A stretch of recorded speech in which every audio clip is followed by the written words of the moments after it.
Hoy vamos a hablar de su vida, pero también del país con mi invitado. Actor y director sí, pero un ciudadano que se ha dado la tarea de interpretar un país cada día, de acompañar al ciudadano en la defensa de sus derechos. Con ese Héctor Manrique quiero conversar esta noche.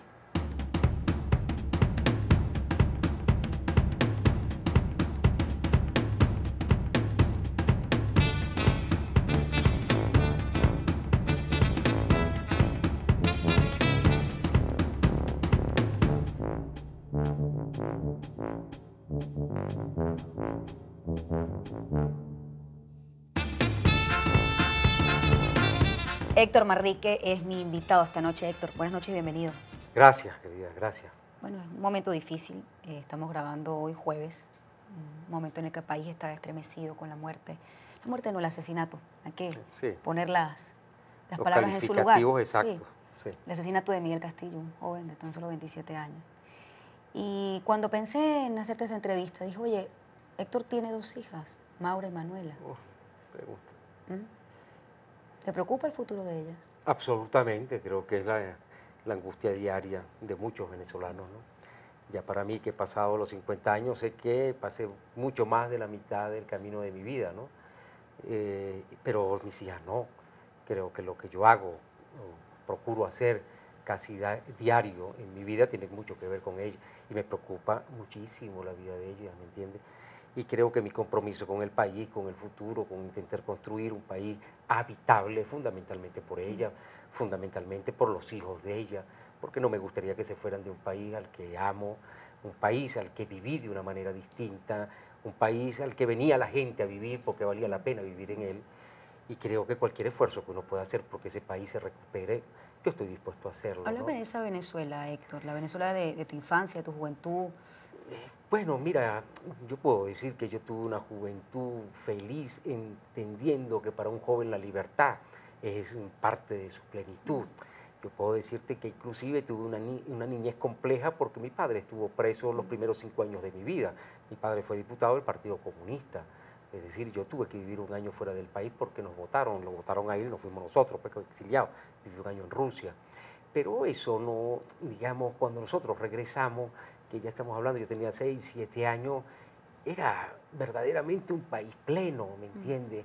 Un país que me llevaba a conversaciones con mi papá, muy interesantes, ¿no? Sobre el país que él pretendía y ellos pretendían y el país que estábamos viviendo, que era un país, sin lugar a dudas, con muchas posibilidades. Habían injusticias, por supuesto que la había, que en este bipartidismo se crearon vicios, corrupciones que no debían haber estado, por supuesto que sí, que se olvidó en un momento determinado, digamos, a los más desposeídos, a los más pobres. Claro que sí, cosas de esas pasaron y fueron de las que hicieron que el germen de lo que podemos llamar el chavismo creciera y de la forma que creció. Había un gran resentimiento. Siempre he pensado que el resentimiento es la materia prima del chavista. Tú hablas con un chavista y en el fondo hay un resentimiento por algo le pasó. Pareciera que ahí hay un trauma no resuelto que hizo que ese resentimiento creciera. Pero yo puedo decir que yo viví un país donde cuando yo decidí a los 17 años, por ejemplo, ser actor y además específicamente ser actor de teatro, intentar comprender mi existencia a partir del escenario y lo que pasaba en un escenario, fue un país que todo eso me lo permitió y me lo permitió de una manera absolutamente extraordinaria. Cuando te digo extraordinaria es porque este es un oficio que uno lo crea para que los demás lo vean, ¿verdad?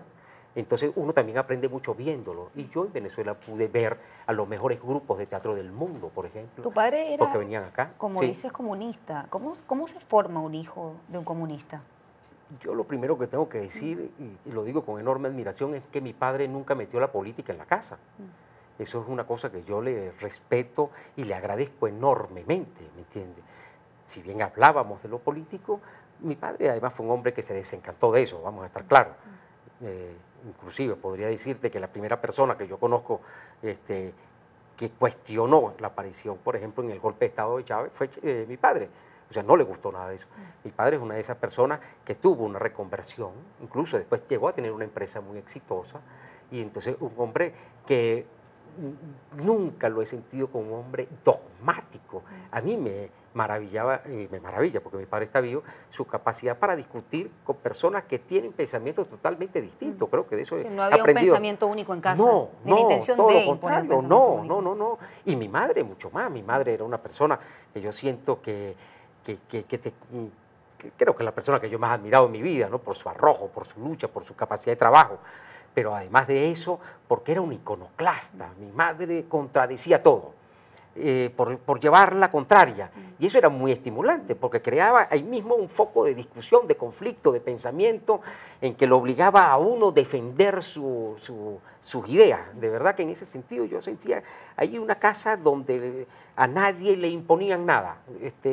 Incluso cuando yo planteo, siendo un muchacho de 16 años, yo quiero ser artista, yo quiero ser actor, mi padre me estimuló, ¿me entiendes? Entendiendo que el arte y los artistas somos, por definición, gente que llevamos siempre la contraria, y eso es lo saludable. Es decir, un gobierno extraordinario, maravilloso, perfecto. El único rol que puede tener el artista es buscar la imperfección y llamar la atención sobre eso. Y creo que en ese sentido yo me sentí siempre muy acobijado desde mi casa. Y no, por suerte, y le agradezco mucho a mi padre, no fue de esas estructuras monolíticas de pensamiento muy embrutecidos, yo diría eso, ¿no? Que no permite salir de esa zona, porque si sales de esa zona te arropa la inseguridad y te estrellas, ¿no? Ahora, lo curioso, Héctor, es que tú en ese ambiente tan plural, pero tu papá pues era comunista, tú sufriste mucho porque tengo entendido que tú conociste a tu padre a los 5 años, es decir, tú naciste cuando él estaba preso.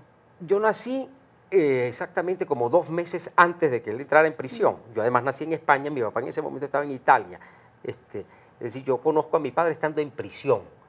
Y claro, las visitas de mi madre, digamos, de la familia, esas visitas familiares a la cárcel, ahí conozco yo a mi padre. Tengo recuerdos muy vagos. La primera vez que vivimos con él era ya viviendo en Rusia, cuando a él lo habían votado y estaba en el exilio. Es decir, mis primeros años yo no tuve padre, pues, en la cotidianidad. ¿Y de qué forma eso determinó tu posición política futuro? Bueno, creo que en el fondo, al no tener padre, me imagino que uno tiene un espacio también de libertades, ¿no? Que los padres solemos intentar llevar y conducir en la vida de los hijos, y creo que es parte de lo que yo soy una persona que diariamente cuestiono lo que yo pienso. Me llamo la atención si lo que yo pienso estará bien. Me cuestiono mucho, incluso cuando se trabaja conmigo, yo lo digo, todas mis afirmaciones son una pregunta. Cuando yo dirijo, si yo te digo, ahora ponte para allá y ya es tal cosa, no es que eso es así, es que nos estamos preguntando si eso es así. Vamos a probar si eso es así. Y si tú tienes una proposición o una forma de verlo distinto, también me interesa probarlo. Y creo que todo eso debe venir de ahí. Héctor, tú has montado obras de teatro que tienen gran calidad estética, pero también tienen alto vuelo político. Y yo me preguntaba si tú siempre piensas en tu condición como ciudadano, en lo que haces, en tu forma de vida. Me lo vas a responder al regreso. Hacemos una pausa. Shirley con Héctor Manrique es el hashtag de esta noche. Usted puede comentar la entrevista a través de las redes sociales que están en pantalla. Ya volvemos.